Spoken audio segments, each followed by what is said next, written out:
Hello दोस्त, कैसे हो आप सब। मेरे चैनल में आपका स्वागत है। हम आपको सीख देने वाला कहानी बताने जा रहा हूँ। शिक्षाप्रद कहानियाँ। धोखेबाज का अंत। किसी स्थान पर एक बहुत बड़ा तालाब था।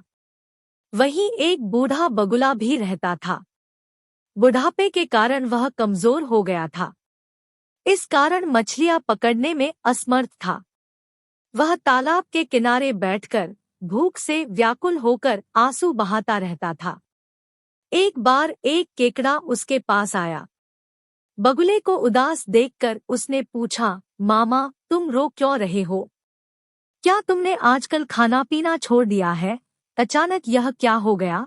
बगुले ने बताया, पुत्र, मेरा जन्म इसी तालाब के पास हुआ था। यही मैंने इतनी उम्र बिताई। अब मैंने सुना है कि यहाँ 12 वर्षों तक पानी नहीं बरसेगा। केकड़े ने पूछा, तुमसे ऐसा किसने कहा है? बगुले ने कहा, मुझे एक ज्योतिषी ने यह बात बताई है। इस तालाब में पानी पहले ही कम है। शेष पानी भी जल्दी ही सूख जाएगा। तालाब के सूख जाने पर इसमें रहने वाले प्राणी भी मर जाएंगे। इसी कारण मैं परेशान हूँ। बगुले की यह बात केकड़े ने अपने साथियों को बताई। वे सब बगुले के पास पहुँचे। उन्होंने बगुले से पूछा, मामा, ऐसा कोई उपाय बताओ जिससे हम सब बच सकें। बगुले ने बताया, यहाँ से कुछ दूर एक बड़ा सरोवर है।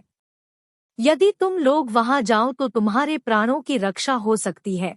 सभी ने एक साथ पूछा, हम उस सरोवर तक पहुँचेंगे कैसे? चालाक बगुले ने कहा, मैं तो अब बूढ़ा हो गया हूँ। तुम लोग चाहो तो मैं तुम्हें पीठ पर बैठाकर उस तालाब तक ले जा सकता हूँ। सभी बगुले की पीठ पर चढ़कर दूसरे तालाब में जाने के लिए तैयार हो गए। दुष्ट बगुला प्रतिदिन एक मछली को अपनी पीठ पर चढ़ाकर ले जाता और शाम को तालाब पर लौट आता। इस प्रकार उसकी भोजन की समस्या हल हो गई। एक दिन केकड़े ने कहा, मामा, अब मेरी भी तो जान बचाइए। बगुले ने सोचा कि मछलियाँ तो वह रोज खाता है, आज केकड़े का मांस खाएगा। ऐसा सोचकर उसने केकड़े को अपनी पीठ पर बैठा लिया। उड़ते हुए वह उस बड़े पत्थर पर उतरा जहां वह हर दिन मछलियों को खाया करता था। केकड़े ने वहां पर पड़ी हुई हड्डियों को देखा। उसने बगुले से पूछा, मामा, सरोवर कितनी दूर है? आप तो थक गए होंगे। बगुले ने केकड़े को मूर्ख समझकर उत्तर दिया, अरे कैसा सरोवर, यह तो मैंने अपने भोजन का उपाय सोचा था। अब तू भी मरने के लिए तैयार हो जा।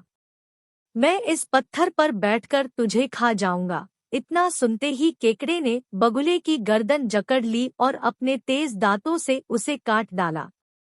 बगुला वहीं मर गया। केकड़ा किसी तरह धीरे धीरे अपने तालाब तक पहुंचा। मछलियों ने जब उसे देखा तो पूछा, रे केकड़े भाई, तुम वापस कैसे आ गए? मामा को कहाँ छोड़ आए?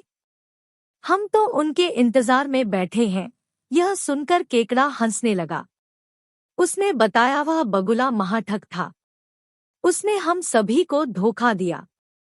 वह हमारे साथियों को पास की एक चट्टान पर ले जाकर खा जाता था। मैंने उस धूर्त बगुले को मार दिया है। अब डरने की कोई बात नहीं है।